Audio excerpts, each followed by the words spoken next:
Alors, bienvenue à notre conférence de clôture du Festival des technologies vertes, ce jour de la Terre.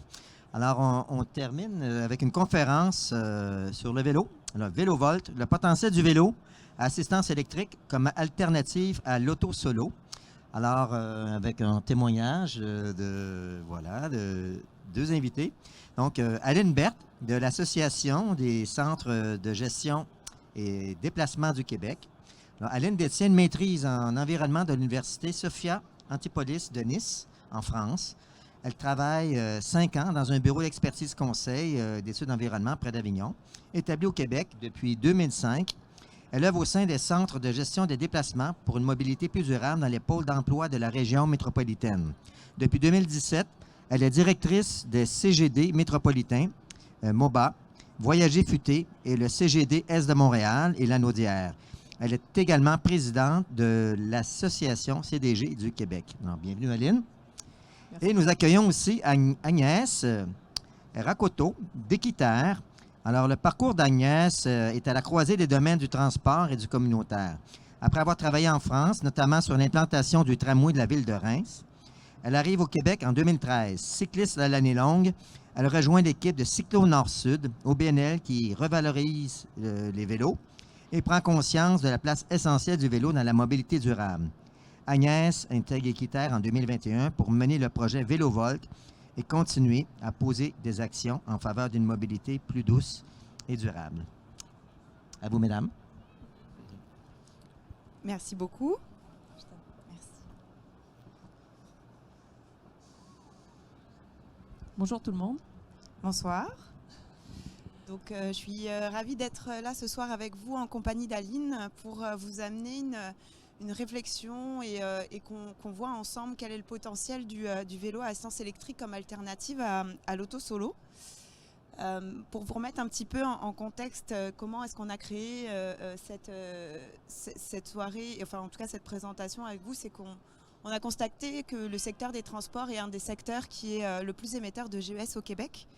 Donc à l'heure où les déplacements doivent être plus sobres en carbone, Équiterre et la CGDQ présentent le potentiel du vélo à assistance électrique comme une alternative à l'auto solo et l'importance d'impliquer les milieux professionnels dans le développement de ce type de transport. Donc je vais commencer par présenter nos deux structures. Donc moi je travaille donc dans un organisme qui s'appelle Équiterre. Équiterre contribue à l'émergence de solutions sur le terrain en menant des projets de démonstration, d'éducation, de sensibilisation, de recherche, de mobilisation. Et on s'est donné pour mission de concrétiser de nouvelles façons de se nourrir, de produire, de consommer, mais également de se déplacer. Et l'objectif, c'est que ces solutions soient sobres, plus sobres en carbone, compatibles avec les écosystèmes et la justice sociale. Est-ce que tu veux présenter la CGDQ ? Oui, tout à fait. Donc au niveau de l'Association des centres de gestion des déplacements du Québec, en fait, on accompagne la mobilité durable et en fait, on encadre, on est 8 centres de gestion des déplacements au Québec. On couvre tous les territoires du Québec, en fait. Et les 8 centres de gestion des déplacements sont situés dans les secteurs structurants, j'allais dire, du Québec, en couvrant toutes les régions également. Et la mission des centres de gestion des déplacements, c'est d'accompagner notamment les générateurs de déplacements que peuvent être des employeurs, des entreprises, des institutions ou des municipalités pour qu'ils favorisent la mobilité durable.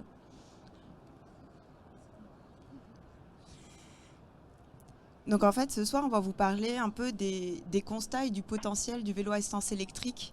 On va voir quels sont les environnements qui sont favorables à sa pratique et quels sont le rôle des organisations et des villes dans l'implantation de ce nouveau mode de transport. Donc en fait, je vais commencer par vous donner quelques chiffres. Pourquoi est-ce qu'on a commencé à s'intéresser aux enjeux du transport ? Parce qu'on s'est rendu compte que c'est un des secteurs les plus émetteurs de GES. 45% des émissions de GES qui sont produites au Québec viennent du milieu du transport. Et on se rend compte que la place de l'automobile dans ce milieu a une place prépondérante. on a 78% des déplacements entre le domicile et le travail qui sont effectués en auto, alors qu'on s'est rendu compte qu'il y a 36% des personnes qui vivent à moins de 5 km de leur lieu de travail. Donc on voit bien qu'on a un potentiel pour le transport actif, on voit bien qu'on a de la place pour développer des moyens de transport qui sont autres que l'auto, et qu'on a vraiment de la place pour venir sensibiliser et démocratiser le transport actif et le transport en commun. Donc quelques constats sur le vélo à assistance électrique. En fait, on se rend compte depuis quelques années qu'on a vraiment un boom dans le vélo à assistance électrique. On en voit de plus en plus. On en voit aussi aujourd'hui dans ce salon. On peut faire des essais de vélos à assistance électrique. Il faut savoir qu'en 2020, il y a 26% des vélos adultes qui ont été vendus qui étaient des vélos à assistance électrique. Et en Europe, dans certaines villes, on en trouve, la part des vélos à assistance électrique sont près de 50%. Quels sont les principaux avantages du vélo à assistance électrique? On le voit souvent comme un moyen de transport qui nous demande moins d'efforts, qui nous permet d'aplanir les dénivelés, qui va nous permettre d'allonger les distances et qui va être plus accessible à toutes et à tous et qui est moins coûteux qu'une auto, peu importe qu'elle soit électrique ou thermique. Par contre, on a des freins aussi à l'utilisation et à l'adoption du vélo à assistance électrique. Ces freins, c'est son coût à l'achat, qui est bien plus élevé qu'un vélo, on va dire, standard.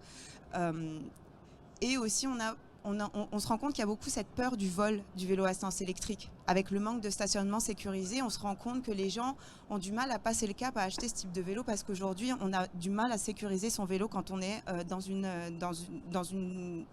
ville qui ne nous permet pas de poser nos vélos dans des endroits sécurisés. Et puis souvent, on va penser, ou on entend souvent que le vélo à assistance électrique, c'est juste fait pour les personnes qui sont plus âgées, les personnes qui sont moins en forme, qu'en fait, quand on fait du vélo à assistance électrique, on fait pas de sport. Mais tout ça, ce sont des mythes qu'il va falloir qu'on apprenne à défaire pour qu'on puisse justement avancer dans l'implantation de ce mode de transport.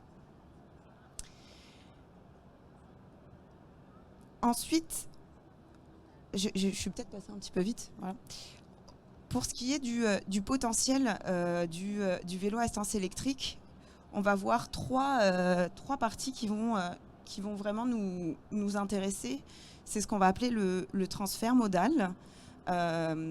C'est-à-dire qu'il y a des études qui ont montré que l'utilisation du vélo à assistance électrique remplaçait certains déplacements qui étaient faits en voiture, et ça peut aller de 15 à 50% en fonction des études et en fonction du lieu où ont lieu les études. Donc ça veut dire qu'on est capable de réduire les kilomètres roulés en voiture avec l'utilisation d'un vélo à assistance électrique, et donc on vient réduire l'émission de gaz à effet de serre qui sont produits sur le transport. On a aussi un vrai potentiel avec le vélo à assistance électrique, avec la démocratisation du vélo. Plus les années passent, plus on voit des villes qui développent justement les infrastructures pour permettre l'utilisation du vélo, et on voit que cette démocratisation, ça amène aussi des gens qui avaient peut-être un peu peur de se mettre au vélo, de justement passer le cap, de se dire qu'ils sont capables de prendre un vélo à assistance électrique pour faire leur déplacement. Et puis, ce vélo à assistance électrique, il a aussi un avantage, c'est qu'il va permettre de faire des distances un petit peu plus grandes, mais aussi d'avoir plus de facilité quand on a des charges à transporter, par exemple, ou quand on a un enfant à emmener à la garderie. Le vélo à assistance électrique permettrait de faire ces déplacements-là sans utiliser une auto. Et puis aussi, on a toute la partie santé, parce c'est un peu dans les mythes que j'ai dit tout à l'heure. On se dit souvent, oui, mais le vélo à assistance électrique, je ne fais pas vraiment du sport quand je fais du vélo à assistance électrique. Alors en fait, c'est pas vraiment vrai. Il y a une étude qui montre en fait que effectivement le niveau d'activité physique sur l'intensité du vélo à assistance électrique est plus basse de 24% qu'un vélo standard. Mais en revanche, en utilisant un vélo à assistance électrique, on augmente la distance et on augmente la durée, en fait.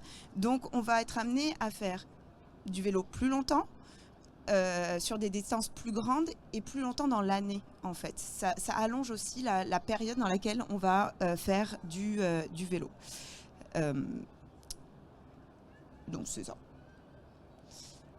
Alors on peut se poser la question, quelles sont les conditions gagnantes à la pratique du vélo à assistance électrique? En fait, quelles sont les actions qui doivent être prises à la fois à l'échelle individuelle, mais aussi à l'échelle collective? En fait, on se rend compte que on va avoir des moyens, des leviers en fait, pour emmener les personnes à utiliser le vélo à assistance électrique, à se dire oh, pourquoi pas moi, est-ce que j'essayerai? On va pouvoir passer par ce qu'on appelle des incitatifs financiers. C'est-à-dire qu'on va donner une subvention à l'achat d'un vélo à assistance électrique, par exemple.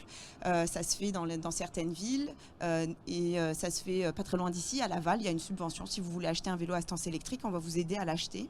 On va pouvoir aussi parler d'indemnité kilométrique à la location du vélo, c'est-à-dire que quand vous vous déplacez dans le cadre du travail, votre employeur vous donne une indemnité pour utiliser un vélo à assistance électrique.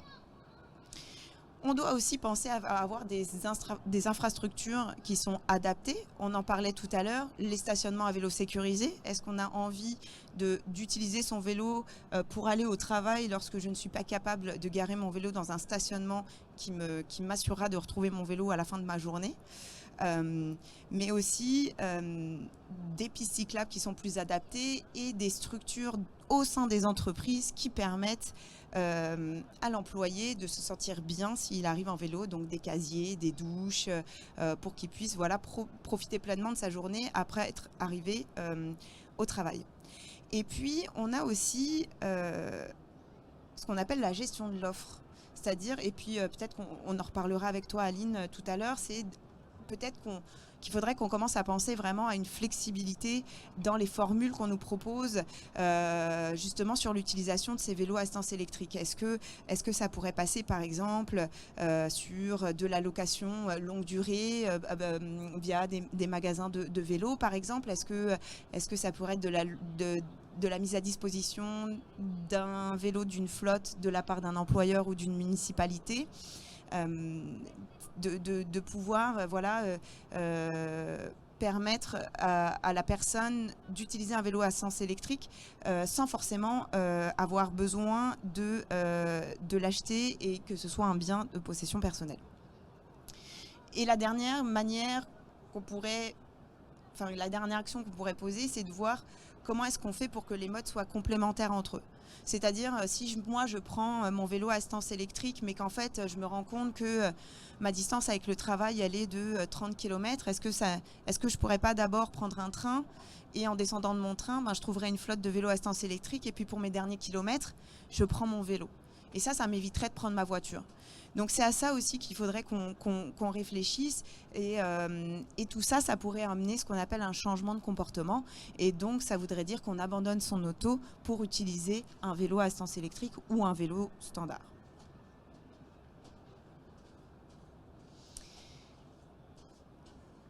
Pour terminer un peu sur ce portrait du vélo à assistance électrique, on a comme objectif de réduire les déplacements en voiture, on a les objectifs de réduire les gaz à effet de serre qui sont liés au transport des personnes, mais il faut faire attention à qui on cible. Parce que le transfert que je disais, le transfert modal, c'est-à-dire de changer de comportement, il pourrait aussi se faire entre des gens qui utilisent un vélo standard et qui passeraient au vélo à assistance électrique ou des gens qui utilisent déjà les transports en commun et qui passent vers un vélo à assistance électrique. Et nous, notre objectif, c'est vraiment de dire non, nous, on vise les personnes qui utilisent une voiture. Donc, c'est vraiment de cibler des personnes qui demeurent à moins de 15 ou 20 km de leur lieu de travail et aussi d'avoir un territoire cible, c'est-à-dire de ne pas se dire que cette solution, elle fonctionne sur l'ensemble du territoire, mais qu'on la cible notamment où les alternatives à l'auto-solo, elles sont rares, c'est-à-dire où dans des régions qui sont moins densément peuplées, où on a une offre de transport en commun qui est un peu moindre. Parce qu'on le sait, mettre des infrastructures de transport en commun, ça coûte très cher. Et donc, c'est peut-être d'emmener aussi des solutions qui sont différentes pour les municipalités ou des employeurs qui puissent mettre aussi la pression sur leur municipalité pour dire est-ce qu'on pourrait développer des nouvelles pistes cyclables, est-ce qu'on pourrait développer des infrastructures pour que justement les personnes puissent se rendre plus facilement au travail en utilisant un autre mode de transport que l'auto. C'est ça. Je vais laisser Aline vous faire un zoom sur les déplacements domicile-travail, comment ça se passe ici au Québec. Je t'en prie, Aline. Ben, merci beaucoup Agnès. Bien intéressant d'avoir ce petit recul sur le vélo assistance électrique. Je prends le chapeau des centres de gestion des déplacements en vous parlant aujourd'hui pour le déplacement vers le travail, puisque c'est quand même le cœur de notre travail, de notre mission. Tantôt, il y a eu déjà des petites solutions qui ont été données par rapport au déplacement vers le travail et comment les employeurs peuvent s'impliquer aussi. Donc c'est le mandat des centres de gestion et de déplacement vraiment d'accompagner les organisations en ce sens-là. Les entreprises ont des enjeux. Les enjeux qu'elles ont et pour lesquels elles viennent vers nous, c'est souvent des enjeux de recrutement, de rétention de personnel, qui vont faire en sorte que si elles sont peu accessibles, elles vont avoir de la difficulté à recruter et elles cherchent des solutions pour améliorer la desserte vers elles. Alors, la part de l'automobile et de la voiture, donc passagers et conducteurs, c'est 78%. Il y a beaucoup de personnes qui se déplacent en auto, puis c'est souvent seul. Le covoiturage est très minime. Et il y a quand même du transport collectif au Québec et la part modale de la marche et du vélo est de 7%. Je dirais que la moyenne est contrebalancée beaucoup dans la région métropolitaine parce que c'est très accessible, par exemple, dans les secteurs comme le centre-ville. Mais dès que des employeurs sont dans des secteurs un peu plus éloignés, quand on se retrouve dans des zones industrielles, par exemple, mais là, on se retrouve dans des situations un peu plus difficiles pour se rendre en transport en commun ou à vélo. Donc, je dirais que vers le centre-ville, on peut se retrouver avec des parts modales, centre-ville de Montréal, avec des parts modales de 60%, mais ailleurs, majoritairement, c'est quand même en auto solo que ça se déplace. Alors, tantôt, tu disais, on ne veut pas cannibaliser, c'est le mot qu'on utilise souvent, là, pour aller chercher des gens qui sont dans le transport collectif ou qui font déjà de la marche ou quoi pour les mettre obligatoirement dans le vélo. Mais en fait, c'est aussi le même constat qu'on a au niveau du vélo. Je ne sais pas si vous êtes des cyclistes. Il y a beaucoup d'autos dans le salon aujourd'hui, mais j'ai vu aussi beaucoup de vélos assistance électrique. Donc, je vous invite à aller regarder les prix. Mais ce que ça a comme lien entre les vélos et les autos, c'est ce sentiment de liberté où on peut prendre son vélo, puis n'importe quelle heure, on a le vélo à proximité. Et on n'a pas l'enjeu de la congestion, par contre, à vélo, ou des travaux. Ça, c'est vraiment quelque chose que j'adore quand je vais travailler à vélo.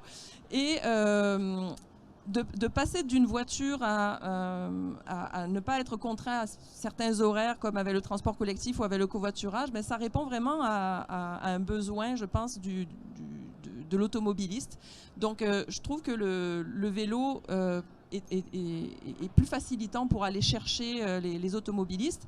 Par contre, ben, c'est ça, c'est la santé, le physique. Est-ce qu'on est capable de se rendre jusqu'à chez nous, jusqu'au travail? Ben, des fois jusqu'au travail, oui, mais pas jusqu'à chez nous pour le retour. Donc ça, c'est la question fatidique. Donc c'est là où le vélo assistance électrique, évidemment, est intéressant. Puis, on en discutait aussi hier avec d'autres organisations. Quand on doit se déplacer, une fois qu'on est sur place, des fois, les employeurs demandent aussi à avoir un véhicule pour aller en entreprise ou pour aller dans des déplacements d'affaires, n'importe quoi. Et là, les gens vont donc prendre leur auto personnelle, puis se déplacer sur leur lieu de travail et utiliser leur auto. Alors ça, c'est intéressant ce que tu mentionnais tantôt. Pourquoi pas avoir des vélos à prêter à nos employés ou des vélos ou de l'autopartage. Il y a Communauto aussi qui permet des abonnements corporatifs. Bixi à Montréal seulement, évidemment dans le reste du Québec pas encore, mais on sent qu'il se propage. Communauto aussi, mais aussi il y a des initiatives locales de partout dans plein de villes du Québec. Donc, une fois sur place, les entreprises peuvent encourager leurs employés à se déplacer aussi autrement. Mais donc, la personne qui va venir ou qui va se déplacer pendant son travail va arriver pas trop de sueur sur lui en entreprise, puis va pouvoir avoir sa rencontre professionnelle et corporative. Donc il y a aussi cet intérêt-là, j'ai remarqué beaucoup dans les entreprises. On peut passer, oui, c'est ça, au suivant. Tantôt, je parlais de pénurie de main-d'œuvre. C'est vraiment dans les préoccupations actuelles. On a beaucoup d'entreprises qui viennent vers nous avec la volonté de se démarquer des autres. Alors, de proposer la mobilité durable comme incitatif à ses employés, c'est très apprécié. Quand un employeur vous offre un gros pourcentage pour le transport en commun, par exemple, à Montréal, il y a Opus et compagnie, par exemple, c'est super apprécié. Les employés sont comme, OK, j'ai mon salaire, mais mon employeur me reconnaît, me gratifie parce que je n'utilise pas son stationnement. La plupart des employeurs offrent le stationnement gratuit à leurs employés qui représente un 500, 700, des fois, quand on est au centre-ville de Montréal, ça peut représenter une couple de 1000 même par an. Et donc, ils encouragent l'auto-solo par ce biais-là. Donc, de quelle façon ils vont pouvoir encourager aussi ceux qui donnent l'exemple au final? On veut que de plus en plus de personnes se déplacent autrement. Donc, à vélo, en transport en commun, il y a quelqu'un qui s'amuse avec un klaxon. Je ne sais pas si vous l'entendez. C'est pas un klaxon de vélo assistance électrique, ça. Donc, d'encourager la mobilité durable pour les employeurs devient une façon de se démarquer des autres employeurs également. On récompense au travers même de toute la région du Québec ces entreprises au travers comme le déjeuner des leaders en mobilité durable, etc. Il y a toutes sortes de reconnaissance à travers le Québec qui permettent de gratifier ces entreprises aussi qui font leur part. C'est intéressant parce que c'est un lieu de destination commun. Donc, on peut y encourager toutes les alternatives. Alors, c'est sûr que le vélo assistance électrique, malheureusement, ce n'est pas la technologie qui va sauver le monde. Mais en l'intégrant à tous les autres, ça va en faire partie. Donc, le vélo assistance électrique, peut-être que pour l'hiver, il y en a qui ne sont pas à l'aise. Moi, cette année, j'ai commencé le vélo d'hiver. J'ai mis mes pneus cloutés. Bravo, Aline. Yes! C'était ma part cette année. Et j'ai adoré ça avec les clous. Sans les clous, j'ai pas adoré ça. J'ai eu plusieurs ouais, je suis tombée plusieurs fois, puis c'est pas très agréable. Mais avec les clous, ça tient bien. Donc, l'inquiétude aussi de la sécurité des supports à vélo est assez importante. Même si c'est l'employeur aussi qui achète des vélos assistance électrique pour les utiliser, lui aussi va être préoccupé par ça. Il y a des histoires aussi d'assurance. Donc, il faut bien faire les choses. C'est sûr que les centres de gestion et de déplacement sont là pour aider, pour comprendre, voir, débrouiller tout ça. Mais là, c'est quand même des questionnements qui se posent. Je pense que tu as déjà parlé de tout ce qui était aménagement cyclable pas mal, avec les casiers, les douches. Il y a tout l'aspect aussi sensibilisation que les employeurs peuvent offrir auprès de leurs employés. Le jour de la Terre, c'est un super bel exemple, par exemple, de prendre cette journée-là pour se poser, puis se dire, OK, ben, qu'est-ce qu'on peut faire de mieux, nous, dans notre mobilité? Regardez, est-ce qu'on serait capable de covoiturer entre nous? Est-ce qu'on serait capable de venir en transport en commun? On a souvent des entreprises qui viennent vers nous en nous disant, on est tellement mal desservis.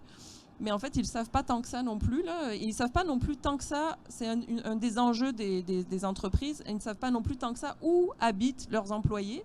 Donc, comment les aider à mieux se déplacer, ne sachant pas de quelle façon ils se déplacent, quels seraient les incitatifs. Donc, par le biais de sondages, on peut aller chercher les habitudes de déplacement, les petits incitatifs qui vont faire en sorte que nos employés vont de plus en plus aller vers la mobilité durable. Mettre en place plus de vélos et de vélos assistance électrique, c'est aussi diminuer les besoins en stationnement. Ça a des coûts, le stationnement. On avait un employeur qui louait sous la métropolitaine à Montréal des stationnements assez chers. Et petit à petit, il a réussi comme ça à les enlever.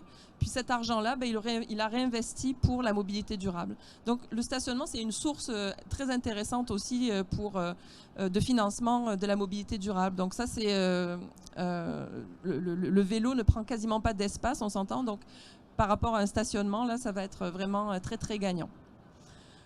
Je pense que ça fait le tour par rapport à ce que je voulais mentionner là-dessus. C'est sûr qu'en ce moment, les organisations ont à gérer beaucoup de choses. Je parlais de la pénurie de main-d'œuvre. Il y a tout ce qui est autour du mode hybride de télétravail versus la présence au bureau. Donc, on a beaucoup d'empathie pour tout ça. Il y a eu beaucoup de soutien quand même aussi qui a été offert. Mais je pense que chacun doit se considérer comme devant faire leur part. Mais l'entreprise qui va continuer d'offrir gratuitement du stationnement pour des gens qui viennent en auto solo, malheureusement, vont pas dans le bon mouvement là. Donc je pense que on voit quand même cette mouvance qui est en train d'avoir lieu, qui est sans précédent. On a de plus en plus d'entreprises qui font leur part au niveau de l'environnement. Le calcul des GES par exemple, ça aussi on a un calculateur sur notre site internet des CGD métropolitains. Donc quand on veut diminuer ça, c'est vraiment l'action à réaliser. On l'a vu dans les pourcentages, c'est vraiment des très gros taux. Donc l'entreprise, l'institution qui a beaucoup de générations de déplacements comme ça, a vraiment des actions à mener. Et c'est ça, le vélo assistance électrique est souvent considéré comme un très bel avantage et c'est ludique au début, les gens ils sont comme moi, je veux absolument l'essayer. Puis des fois, c'est un peu addictif. Une fois qu'on l'a essayé, c'est l'adopter. Donc je te repasse la parole pour la suite. Merci Aline. Et en fait, par rapport à ce que Aline vient de nous dire, c'est justement comment est-ce qu'on fait pour que le vélo assistance électrique ne reste pas juste quelque chose de ludique, mais devienne un vrai moyen de transport. Et puis, Équiterre et la CGDQ sont assis ensemble et ont réfléchi à un projet qui s'appelle VéloVolt. Et en fait, ce projet-là, il a vraiment été créé pour amener une solution pour le Québec sur les déplacements domicile-travail via le vélo à assistance électrique. Alors juste pour vous mettre un petit peu en contexte, les objectifs de ce projet, c'est d'accroître ce qu'on appelle la part modale, donc d'avoir de plus en plus de trajets qui sont faits en vélo à assistance électrique par les navetteurs et navetteuses, donc ceux qui font les déplacements domicile-travail. C'est aussi la mise en place de mesures encourageant la pratique du vélo et du vélo à assistance électrique. Et en fait, la finalité de tout ça, c'est la réduction de la part de l'auto-solo et la diminution des émissions de GES associées au déplacement, ce qu'on appelle utilitaire, donc pas de loisirs.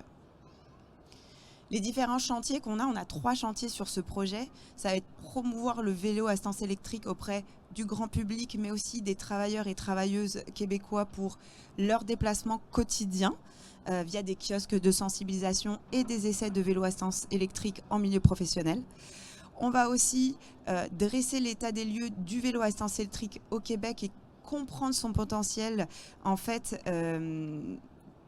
En faisant des études, en fait, on s'est associé à la chaire de mobilité Polytechnique Montréal qui va nous aider en fait à mieux comprendre et à dresser le portrait du VAE au Québec parce qu'à date, il n'y a pas d'études qui existent. Et puis, le dernier objectif, c'est de former les acteurs clés aux enjeux de la mobilité active électrique pour, en fait, les outiller dans la prise de mesures favorables au déploiement du VAE. Et donc ça passe aussi par donner les bonnes informations et les bonnes clés aussi aux organisations, aux entreprises pour qu'ils puissent mettre en place une solution plus durable. Les acteurs, Aline qui représente la CGDQ et Équiterre, ce qu'on appelle les gestionnaires du projet. Pour pouvoir développer ce projet à l'échelle de la province, on s'est associé à 8 centres de gestion de déplacement qui nous permettent en fait donc de promouvoir et de développer ce projet sur l'ensemble de la province. Et puis pour la partie recherche, on est associé à la chaire de mobilité, comme je vous le disais tout à l'heure. Donc en quelques chiffres, ce projet il s'échelonne, il a commencé en 2021, il se terminera en 2024. Cette campagne, elle se déploie dans 10 régions au Québec. Il y aura une quarantaine d'organisations et de municipalités qui vont participer à la mise en place d'essais de vélo assistance électrique dans leur propre structure. On va avoir des sensibilisations, des activités de sensibilisation en milieu de travail. Donc ça passe par les kiosques. Hein. Ce que tu disais, c'est d'emmener les employés à une réflexion aussi sur leur propre mobilité. On va avoir environ 1300 employés des structures qui vont participer à des essais de vélo assistance électrique. Et quand je dis des essais de vélo assistance électrique, c'est pas juste une journée où ils vont essayer, c'est qu'ils vont pouvoir avoir un vélo assistance électrique pendant 15 jours ou un mois pour l'utiliser comme si c'était leur propre vélo et pour essayer de remplacer certains déplacements qu'ils font en voiture par le vélo à assistance électrique. Et via toutes ces activités, on va toucher 100 000 travailleurs, 300 000 personnes qu'on appelle plus du grand public. Et l'objectif, c'est de mobiliser 40 acteurs de la mobilité québécoise. Quand je dis les acteurs, ça va être les sociétés de transport, les planificateurs, les municipalités, etc. Donc comme je vous disais, qu'est-ce qu'on va faire un petit peu pour essayer de passer le message du fait que le vélo à assistance électrique, ça existe et qu'on peut l'utiliser pour se déplacer? Pour le grand public, on va assister à des événements, donner des conférences dans des salons. On va essayer de venir vous parler un petit peu de ce mode de transport. On va faire des campagnes publicitaires et puis on va aussi organiser des essais éclairs de vélos à assistance électrique parce qu'on le sait, l'essayer, c'est déjà peut-être commencer à l'adopter ou en tout cas commencer à y réfléchir. Donc le but, c'est aussi de permettre aux gens d'essayer le vélo à assistance électrique. Dans les milieux de travail, je le disais tout à l'heure, donc la mise en place de kiosques d'information, mais surtout les essais de vélos à assistance électrique pour le personnel employé des organisations. Et pour les acteurs clés de la mobilité, en fait, on va faire toute une partie concertation et mobilisation dans des comités régionaux. Et de ces concertations, mobilisations vont pouvoir découler des recommandations et des formations pour ces acteurs de la mobilité. Et comme je vous le disais, on a un partenariat avec la chaire Mobilité de Polytechnique Montréal. C'est grâce à elle qu'on va être capable de faire un état des lieux et de collecter des données. Donc en fait, on va faire des sondages auprès des personnels participants dans les entreprises. Donc des sondages avant qu'ils commencent, après qu'ils aient fini leur essai, pour aussi comprendre un peu l'évolution de leur perception du vélo à assistance électrique. On va essayer aussi d'aller comprendre un petit peu comment le grand public comprend ce système de transport via un sondage plus élargi. Donc on essaye d'avoir vraiment l'avis de la population. Et puis découleront de ces états des lieux des rapports d'analyse. Et c'est de là aussi qu'on va pouvoir recommander aux acteurs de la mobilité, aux entreprises, qu'est-ce qu'ils peuvent mettre en place, comment est-ce qu'il faut qu'ils fassent, quels sont les bons leviers pour permettre de proposer cette solution et comment aussi est-ce qu'on peut inclure le vélo à assistance électrique dans ce qu'on appelle le cocktail de transport. Donc en fait rajouter une petite branche au cocktail de transport. Le projet, il avance tranquillement. Hein. Ça va faire 1 an qu'il est lancé. On a eu la chance de pouvoir réaliser une phase pilote à l'automne dernier. Pourquoi est-ce qu'on a fait une phase pilote? Parce que c'est la première fois qu'un projet comme VéloVolt est implanté au Québec, avec autant d'acteurs et autant de partenaires, ce qui nous permet vraiment d'avoir un beau projet. Et en fait, on a fait une phase pilote qui s'est déroulée à l'Université de Montréal et à la ville de Trois-Rivières. Donc, les employés de l'UDEM, les employés de la ville de Trois-Rivières, il y a 20 personnes en tout qui ont participé. Ces 20 personnes ont eu un vélo pendant 15 jours. Ils ont pu profiter de ce vélo-là pour leur déplacement. Et puis, on a essayé d'aller aussi comprendre un petit peu comment est-ce qu'ils avaient vécu cette phase pilote pour permettre le déploiement de la phase nationale. On est en plein déploiement de la phase nationale. Il y a des essais qui ont commencé le 11 avril dernier. Et puis, en fonction du climat des régions, parce qu'on est bien conscient qu'à Montréal, on peut peut-être commencer à faire du vélo un petit peu plus tôt que Saguenay, par exemple. Donc voilà, tout ça, c'est en train de se déployer. On tire aussi des conséquences de cette phase pilote. On sait qu'il y a les participants, 75% des participants ont développé un intérêt pour ce moyen de transport-là, que les freins principaux, on les retrouve, ce dont on vous parlait tout à l'heure, les intempéries, le coût du vélo à assistance électrique, c'est vraiment les freins qui ressortent. Et puis, voilà, on attend de voir si ce qu'on a vu sur la phase pilote, ça se confirme auprès des usagers de la phase nationale. Mais voilà, juste pour conclure par rapport à ce projet VéloVolt, l'objectif, c'est vraiment de montrer qu'on a une autre mobilité qui existe, que l'auto-solo, comme tu le disais très bien, Aline, ça a un coût personnel, mais pour l'entreprise, puis pour la société aussi, c'est-à-dire que le coût d'entretien des voiries, etc., tout ça, c'est la congestion, le coût de la congestion, c'est des choses qu'on oublie souvent, mais qui sont vraiment à prendre en compte. Et avec VéloVolt et avec l'essor du vélo à essence électrique, on veut montrer qu'on est capable d'utiliser ce nouveau mode de transport de la bonne manière, c'est-à-dire de lui donner vraiment la place qu'il mérite et d'emmener des gens qui pensaient vraiment que la voiture c'était leur seul moyen, de les emmener vers quelque chose d'autre où ils ne perdront pas leur sentiment de liberté, comme tu disais tout à l'heure, et ils pourront garder une santé et se déplacer.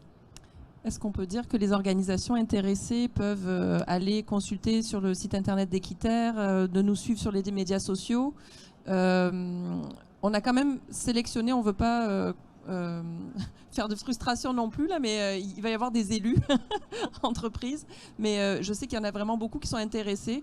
Le projet pilote, simplement de rajouter qu'il a été fait aussi pour sélectionner des critères qui vont nous permettre après de prioriser les entreprises qui ont levé la main pour faire ce projet pilote. Donc, pas tout le monde sera reçu, mais en même temps, c'est très intéressant pour nous d'avoir cet input-là de la part des entreprises. Donc, n'hésitez pas à nous écrire, puis un suivi sera fait pour sûr. C'est certain. Merci Agnès. Merci Aline. Merci. Merci bien. Alors, pour une présentation très, très inspirante. Alors, vous avez entendu Agnès Rakoto d'Équiterre et Aline Vert de l'Association du Centre de gestion des déplacements du Québec. Est-ce que c'est encore possible de soumettre des candidatures? Alors oui, on peut soumettre des candidatures. En fait, le principe, c'est que c'est chaque CGD qui connaît bien son environnement, qui connaît bien les entreprises qui peuvent participer au projet.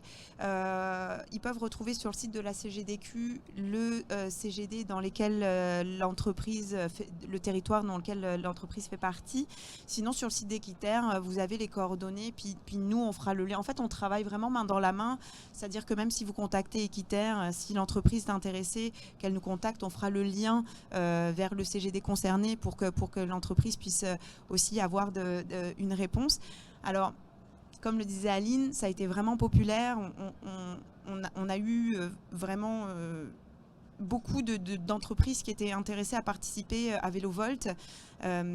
Donc, on va garder les coordonnées des entreprises qui pourraient être intéressées mais qui ne seraient pas sélectionnées, parce que l'objectif, c'est aussi de montrer que l'entreprise, elle peut poser des gestes. Donc les recommandations qu'on va faire, on va les envoyer à chaque entreprise qui ont démontré de l'intérêt pour le projet. C'est ça aussi le but, c'est pas de laisser les personnes intéressées, mais je parle d'entreprises, mais je parle aussi de particuliers. Il y a beaucoup de particuliers qui nous ont contactés pour dire « Ah, moi j'aimerais bien faire partie du projet ». Pour l'instant, la manière dont VéloVolt est construit, on ne peut pas donner un vélo assistance électrique à une personne qui ne fait pas partie de l'organisation participante. Mais tous ces gens-là, on ne les oublie pas et on comprend qu'il y a un intérêt. Et au vu du nombre de demandes qu'on reçoit, on comprend vraiment que ça suscite de l'intérêt et on essaiera d'apporter une réponse à ces gens-là de la meilleure manière et au moins de les conseiller et de les aiguiller. Excellent. Je vous souhaite tout le succès que vous méritez. Merci beaucoup. Merci, bonne soirée. Merci.